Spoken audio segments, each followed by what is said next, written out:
अभी चीनी का रेट महंगा हुआ है, तो कई वायरल वीडियोस वगैरह हमारे पास, एक आदमी लिंक भेजे कि एबीपी न्यूज पे दिखा रहा था कि आपने बहुत पहले बोल दिया था।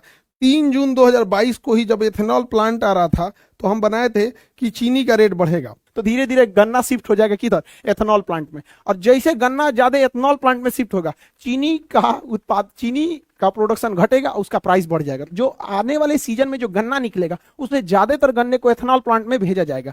अब ज्यादातर को भेज देंगे, वो चीनी के लिए नहीं बचेगा। भारत में महामारी हो, पूरा भयानक, कम महंगाई है भारत में, तो चीनियों महंगा हो जाएगा यहाँ पर।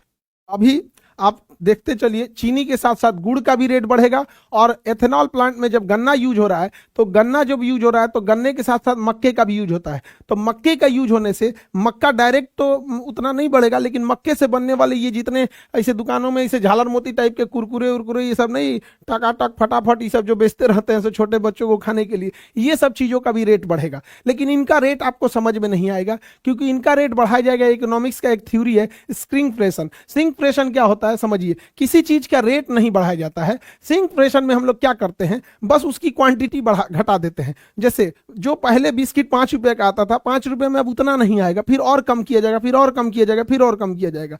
तो इन सारी चीजों में बच्चे लोगों को महंगाई समझ में नहीं आएगी, क्योंकि बिकेगा 10 रुपए में ही, लेकिन 10 रुपए में इसकी क्वांटिटी, इसकी मात्रा घटा दी जाएगी। तो जब ऐसे घटाया जाता है तो उसको श्रिंकफ्लेशन कहते हैं, और जब रेट बढ़ाया जाता है तो उसे इन्फ्लेशन कहते हैं। तो चीनी में जो हुआ है वो इन्फ्लेशन हुआ है, और इसकी चर्चा तो हम 3 जून 2022 को कह दिया था, से 4 साल पहले ही बताए थे। उस समय 4 साल पहले जब हम बोले थे ना, खूब सुना रहा था सब कि मास्टर साहब पगला गई लो, या इससे कैसे रेट बढ़ेगा। अभी समझ में आ रहा है अभी श्रिंकफ्लेशन भी होने वाला है। तो इसे चीजें की महंगाई वगैरह जो है, इसको बैलेंस करके पूरी ढंग से कराया जाएगा तो चीजें काफी बैलेंस हो जाएंगी।